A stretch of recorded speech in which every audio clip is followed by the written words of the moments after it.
This is Eric Ethington with the Alliance for a Better Utah. Our thoughts are with Marianne this week, whose father has passed away. I'll be filling in for her once again. Welcome to the Better Utah Beat. According to the most recent polls coming out of NBC and the Wall Street Journal, Mitt Romney and Paul Ryan have managed to achieve something that possibly no other presidential campaign has ever managed to do. They have 0% of the black vote.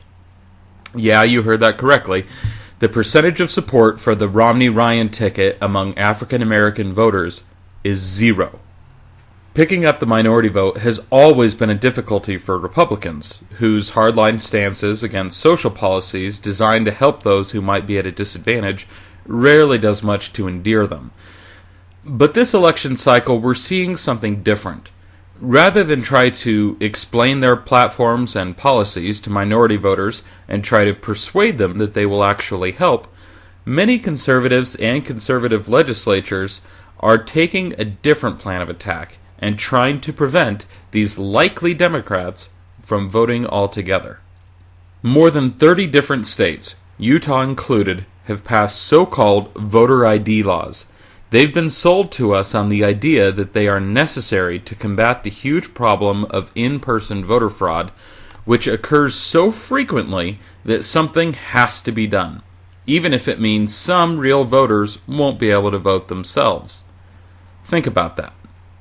These laws require that anyone wishing to vote must show up to the polls with government-issue photo ID, such as a driver's license or passport. To most of us who drive on a daily basis, that really doesn't seem like a big deal. But what about those people who don't have a car and don't drive? That rules out a driver's license for most of them. And naturally, these same people who can't afford a car also don't have a passport.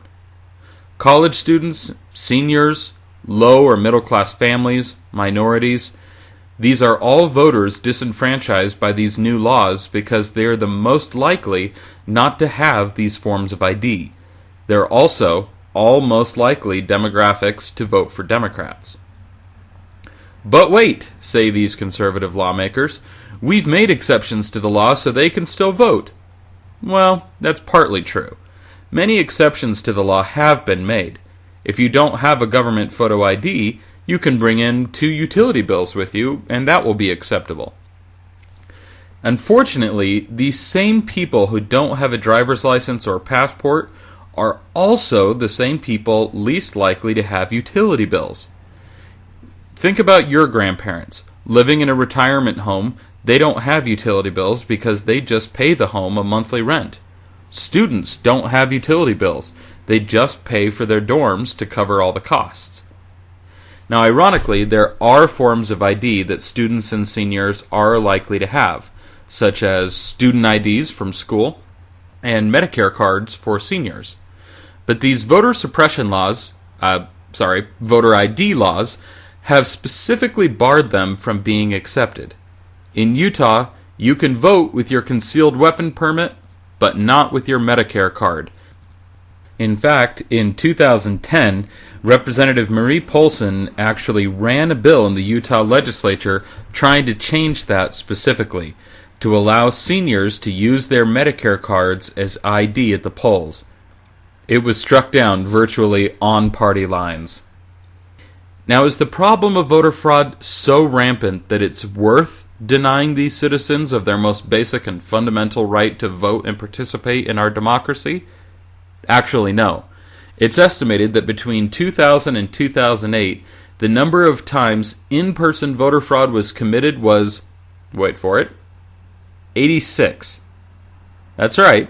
Out of 196 million votes during 2000 and 2008, there were only 86 cases of in-person voter fraud. The real target of these voter ID laws isn't fraud. It's to prevent people from voting who are likely liberals or progressives. Republican House Majority Leader of Pennsylvania Mike Turzai said it best when he addressed a group of Republican leaders, when he said, quote, "Voter ID is going to allow Mitt Romney to win the state of Pennsylvania." John Boehner, The Republican Speaker of the House and Congress said this week that black and Hispanic voters aren't likely to vote for Republicans, so he's hoping they won't show up to vote at all. I do have to point out that John Boehner was recently in Utah campaigning for Mia Love, which begs the question if he was including her in his remarks. Voting is what we do in America. It's how we claim a voice in our government, and it's the fundamental right of all Americans. It is never worth the price of stripping even one U.S. citizen of their right to vote, no matter what your goals are. It doesn't matter if you're a conservative, a moderate, a liberal, a Democrat, a Republican, or independent. If you're an American, these voter suppression laws should have you cringing. No matter what the excuse, if they can strip away someone else's right to vote, then they can take away yours too. Until next week, this is Eric Ethington with the Alliance for a Better Utah with this week's edition of the Better Utah Beat. Have a great week, and remember that together we can make a better Utah. For more info, please visit betterutah.org.